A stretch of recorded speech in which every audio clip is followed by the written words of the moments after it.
From the moment my daughter married Marcus, something in my chest tightened. I couldn't explain it. He was charming, successful, said all the right things. But there was something about the way his eyes lingered on our family photos, the way he asked too many questions about my late husband's estate. Still, what could I say? My daughter Rebecca loved him, and I wanted her to be happy. I told myself I was being paranoid, that I was just one of those mothers who thought no one was good enough for her child. That was 3 years ago.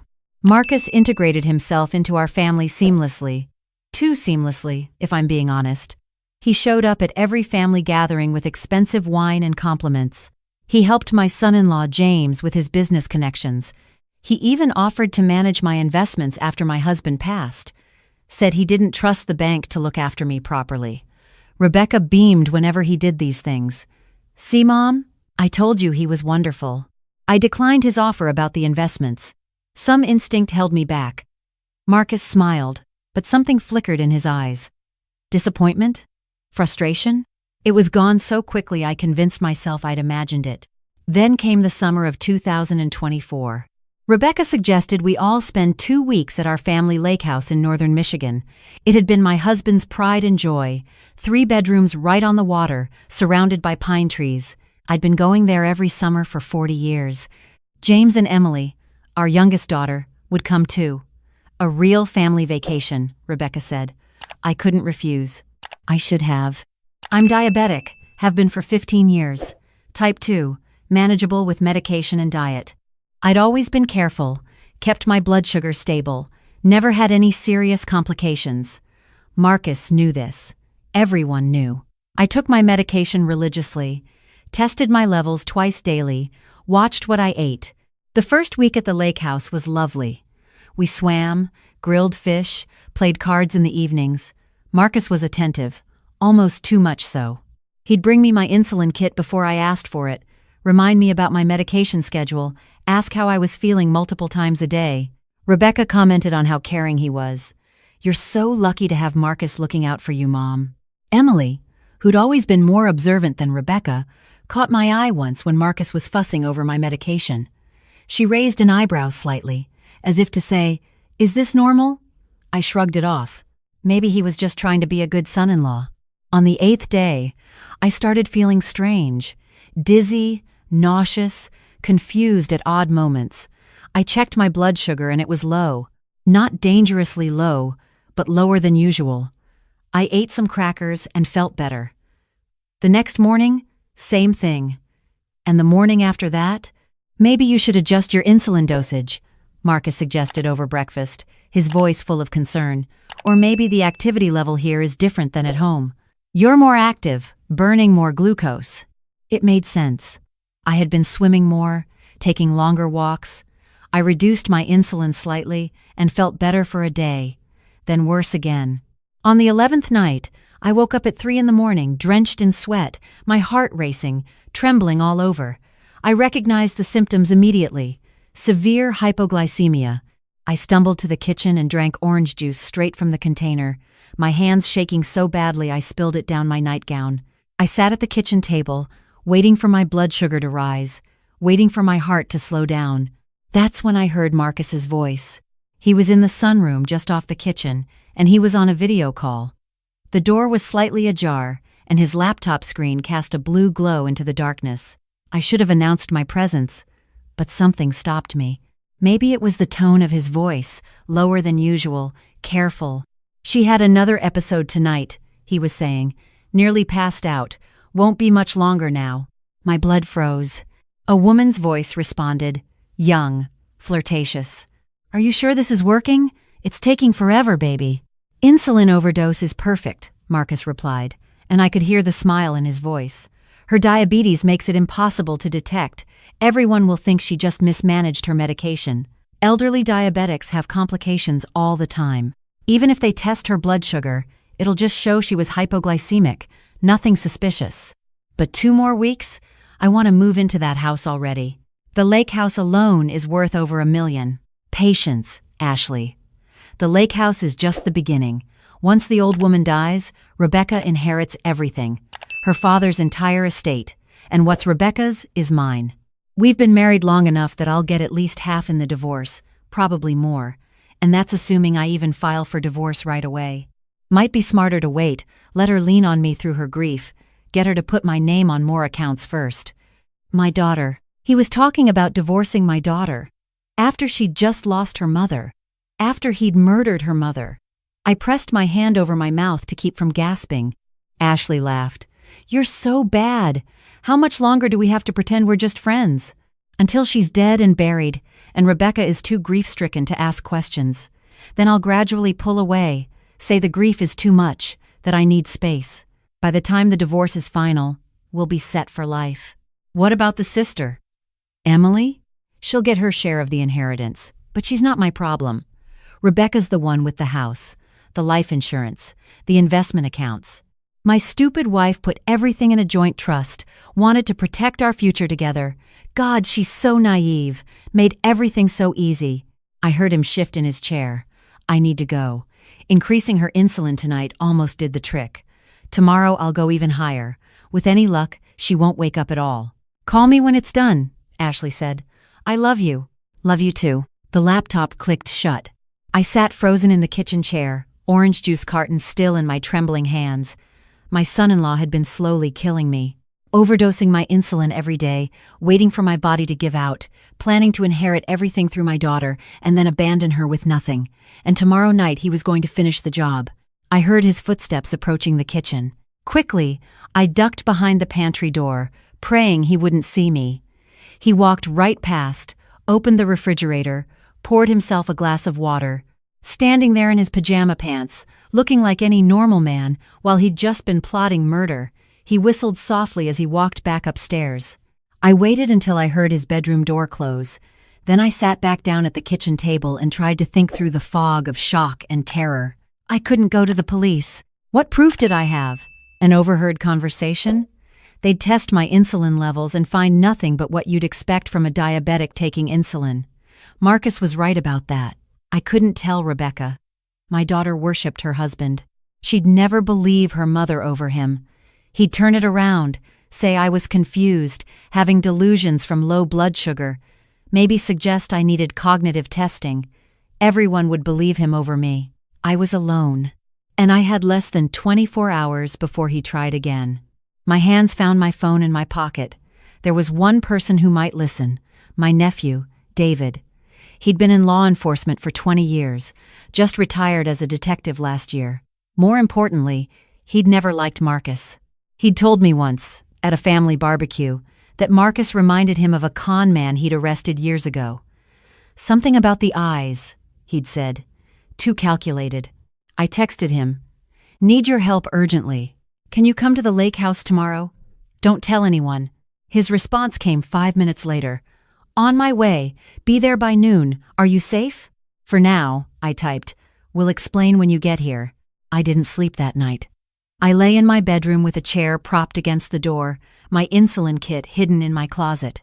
When Rebecca knocked in the morning asking why my door was locked, I claimed I'd done it accidentally, must have been disoriented from low blood sugar in the night. Marcus appeared at breakfast, all concern and sympathy. How are you feeling today? Rebecca told me you had another episode last night. Much better, I lied, forcing a smile. I think I need to see my doctor. When we get back, have my medication adjusted properly. Good idea. His hand rested on my shoulder, and it took everything in me not to flinch away. Why don't you take it easy today? Rest up. I'll bring your insulin to you at the regular time. Make sure you take the proper dose. Over his dead body. Actually, I feel good enough to go into town, I said. Need to pick up a few things. Anyone want to come? Emily volunteered immediately. Thank God for Emily. We drove to town barely speaking, but once we were parked outside the grocery store, she turned to me. What's going on, Mom? You look terrified. I need you to trust me, I said. And I need you to not tell anyone, especially not Rebecca or Marcus, what I'm about to tell you. I saw the fear flash across her face, but she nodded. I told her everything. The overheard conversation, the plan to kill me, the mistress, the plan to divorce Rebecca. Emily's face went pale, then red with fury. That son of a, she caught herself. We're calling the police right now. With what proof?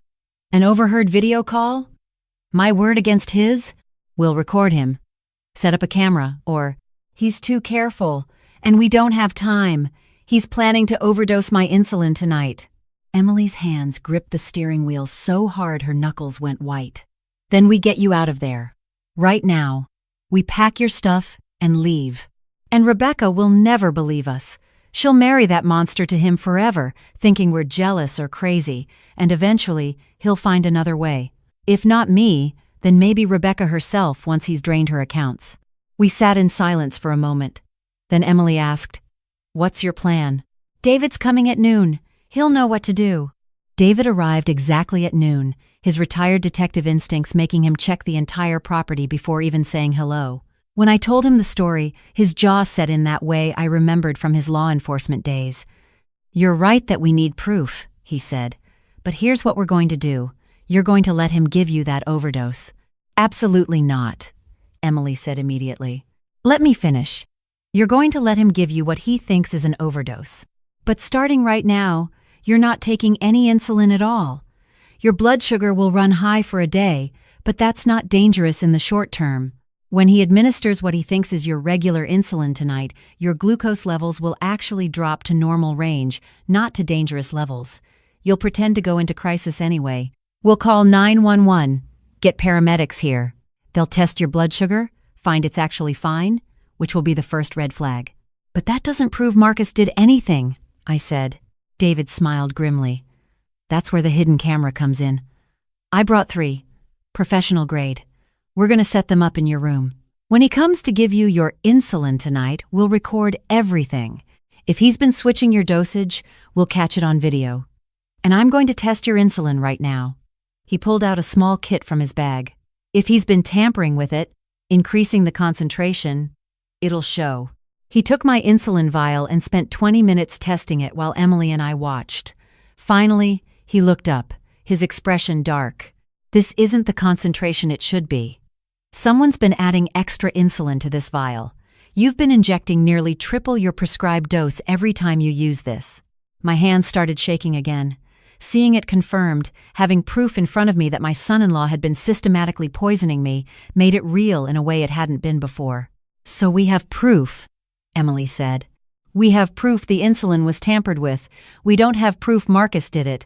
Anyone in the house could have, theoretically. We need to catch him in the act." We spent the next hour setting up cameras. One hidden in the bookshelf aimed at my bed, one in the closet, one disguised as a phone charger on my nightstand. David checked the angles 3 times, making sure everything would be captured clearly. "Now," he said, "you go about your day normally. Don't let him suspect anything.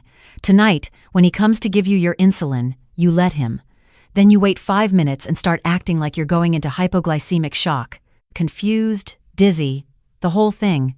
Emily and I will be in the next room. We'll come running, call 911. The paramedics will test your levels, find them normal, and we'll have everything we need on camera." "What if something goes wrong?" I asked. "I've got glucagon in my bag if you really do go into shock. But you won't. I'm not going to let anything happen to you." The rest of the day crawled by. We had dinner on the deck, grilled salmon and vegetables.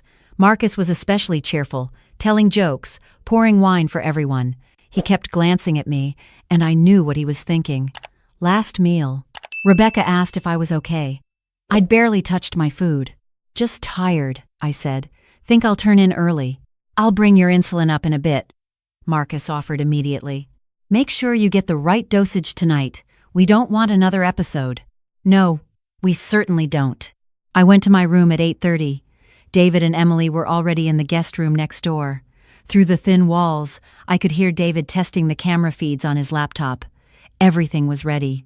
At 9 o'clock exactly, Marcus knocked on my door. "Come in," I called, my voice steadier than I felt. He entered with my insulin kit, all smiles and concern. The cameras were recording. I could see the tiny red light on the phone charger blinking almost imperceptibly. "How are you feeling?" he asked. "Tired. Ready for bed." "Let's get your insulin done first. Can't forget that." He opened the kit, drew up the insulin. I watched his hands, steady and confident, drawing up what he thought would be a lethal dose. My heart pounded so hard I was sure he could hear it. He swabbed my arm with alcohol, smiled at me. This might sting a bit. The needle went in. I felt the insulin enter my bloodstream, but I knew now it was just bringing my elevated levels down to normal. He wasn't killing me. Not tonight. "There we go," he said, putting a Band-Aid over the injection site. "All done. Get some rest. I'll check on you in the morning." He kissed my forehead. Actually kissed my forehead, like a loving son-in-law, while knowing he'd just tried to murder me. The moment he left, I started counting. David had said, "Wait 5 minutes. Give him time to go back downstairs, establish his alibi." My phone timer ticked down the seconds. At 4 minutes, I heard his voice downstairs, loud and jovial. He was making sure everyone could hear him, establishing that he was nowhere near my room. At 5 minutes exactly, I started moaning. "Help!" I called out, not too loud at first. "Something's wrong." I heard footsteps thundering up the stairs. David and Emily burst through my door. Rebecca and James were right behind them, and Marcus brought up the rear, his face a perfect mask of concern and shock. "Mom!" Rebecca rushed to my side. "What's happening?" "Dizzy," I slurred, letting my body go limp. "Can't think." "She's having a hypoglycemic episode," Marcus said, his voice urgent.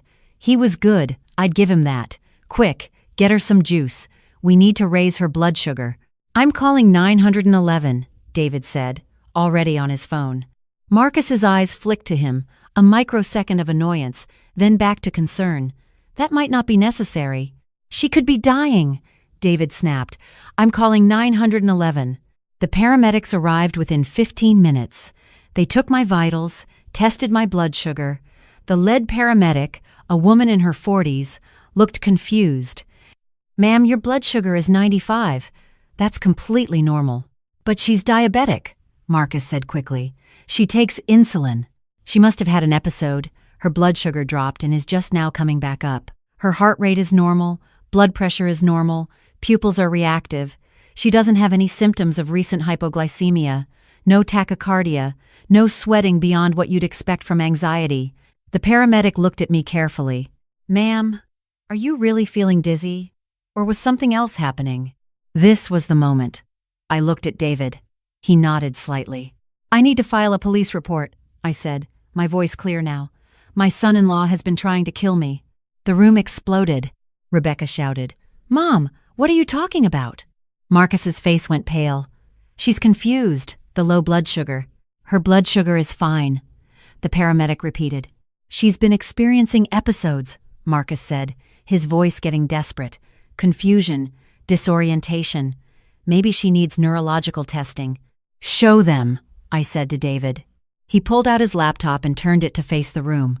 On the screen, recorded in perfect clarity, was Marcus entering my room tonight, drawing up my insulin, but David had synced it with another clip from an earlier camera test. In split screen, you could see Marcus when he thought he was alone, examining my insulin vial, pulling out a second vial from his pocket, using a syringe to add extra insulin to mine. The timestamp showed he'd done it this morning, while everyone else was at breakfast. The video continued. Marcus administering what he thought was a lethal dose tonight, that kiss on my forehead. Then David played the audio file. Marcus's voice crystal clear from last night. "Insulin overdose is perfect. Her diabetes makes it impossible to detect. Everyone will think she just mismanaged her medication." Rebecca's legs gave out. James caught her. She stared at her husband like she'd never seen him before. Marcus ran. He bolted for the door, but David was faster. Years of detective work hadn't slowed him down. He tackled Marcus in the hallway, pinned him down while James grabbed Marcus's arms. The paramedics called for police backup. Rebecca was sobbing. Emily held her while she fell apart, her whole marriage, her whole life, revealed as a lie in the space of 5 minutes. The police arrived. They took statements, took the laptop with all the video evidence, took Marcus away in handcuffs. He didn't say a word, just stared at me with such hatred that one of the officers stepped between us. Later, much later, when the police had gone and Rebecca had cried herself into exhaustion, Emily brought me tea. Real tea. Nothing added, nothing tampered with. "How did you stay so calm?" she asked, letting him inject you, knowing what he'd been doing. I wasn't calm. I was terrified. But I was more terrified of what would happen if we didn't stop him. Not just to me, but to Rebecca. He would have destroyed her. David came in, looking exhausted. The police found the mistress, Ashley Connors, 28 years old. She sang like a bird, trying to cut a deal. Confirmed everything. The plan to kill you, the plan to divorce Rebecca, all of it. Marcus is looking at attempted murder, conspiracy to commit murder, fraud. He's not getting out for a very long time. I nodded, feeling the weight of the last 24 hours crushing down on me. Rebecca appeared in the doorway, her eyes swollen from crying. "Mom, I'm so sorry. I should have listened to you. I should have seen." "How could you have seen?" I asked gently. "He fooled all of us. He was good at it. That's what con men do." "But you knew. You said something felt wrong from the start." "I had suspicions. I ignored them because I wanted you to be happy. We both made mistakes." She came and sat beside me, resting her head on my shoulder like she used to do when she was little. "I almost lost you. But you didn't. We caught him. It's over." Except it wasn't. Not really. Rebecca would need therapy, would need time to heal from the betrayal. We'd need to sort through the legal mess, the divorce, the charges. But we were alive. We were together. And Marcus was where he belonged. 3 weeks later, I was back in my own home, my diabetes finally under control now that no one was tampering with my medication. David called with an update. Marcus had tried to plead down to a lesser charge, but the prosecution wasn't budging. With the video evidence, the audio recording, and Ashley's testimony, they had him dead to rights. He was looking at 25 years minimum. Rebecca was staying with me while she sorted out the divorce and sold the house she'd shared with Marcus. She couldn't stand to be there anymore, couldn't look at anything without remembering the lie she'd been living. We spent our evenings on my porch, drinking tea and not saying much. Some wounds take time. Emily visited every weekend. She'd started a blog about recognizing manipulation and financial abuse in relationships, using her experience with Marcus as a cautionary tale. She didn't name him, but she used the details to help others see the red flags. David still checked in daily, making sure I was okay, that I felt safe. He'd installed a security system in my house, taught me how to use it. "Trust is good," he said, "but verification is better." One evening, Rebecca asked me how I'd known to be suspicious of Marcus from the start. "I didn't know," I admitted. "I had a feeling, something in my gut that said he was too smooth, too perfect. But I didn't have proof, so I second-guessed myself." "What would you do differently?" she asked. "I'd trust my gut sooner. I'd ask more questions. I'd remember that when someone seems too good to be true, there's usually a reason." I took her hand. "But I'd also remember that most people are good. Marcus was the exception, not the rule. Don't let him make you afraid to trust anyone ever again." She nodded, tears in her eyes. "I don't know how to do that yet. Neither do I. But we'll figure it out together." The trial was set for September. I'd have to testify, relive it all again. But I was ready. I'd survived Marcus's attempt to kill me. I'd survived the betrayal, the fear, the knowledge that someone I'd welcomed into my family had tried to murder me for money. I was stronger than I'd thought. And I'd learned something important. When that voice in your head says something's wrong, when your gut tells you not to trust someone, listen to it. It doesn't matter if everyone else thinks they're wonderful. It doesn't matter if you can't prove anything yet. Your instincts exist for a reason. Mine had saved my life. Sometimes the care that seems most devoted is the most dangerous. Sometimes the questions about your health come from someone hoping you'll decline. Sometimes the person who never forgets your medication is the one you should fear the most. I survived because I paid attention, because I trusted David and Emily when I needed help, because I was willing to fight back even when I was scared. Marcus wanted me dead because he saw me as an obstacle to the life he wanted. But I wasn't just an obstacle. I was a mother, a grandmother, a woman who'd survived 67 years of life's challenges and wasn't about to let a greedy con man take away the time I had left. The last time I saw Marcus was in court, at his arraignment. He looked smaller somehow, diminished without his charm and his lies to hide behind. When he was led away in his orange jumpsuit, I felt nothing. Not satisfaction, not anger, not even pity. He was just gone from my life, as he should have been from the start. And I was still here, still standing, still fighting. That's the thing about being underestimated. When people think you're weak, when they think you're just some confused old woman who won't fight back, they get careless, they make mistakes. Marcus's mistake was thinking I'd go quietly into that good night. I didn't, and neither should you. Pay attention to the signs. The excessive concern that feels controlling. The person who's too eager to manage your finances, your medication, your life. The one who isolates you from the people who really love you. The charm that seems calculated rather than genuine. Trust your instincts. They're older than reason, deeper than logic. They know things your conscious mind hasn't figured out yet. And if someone tries to hurt you, fight back. You're stronger than they think you are. I know I am.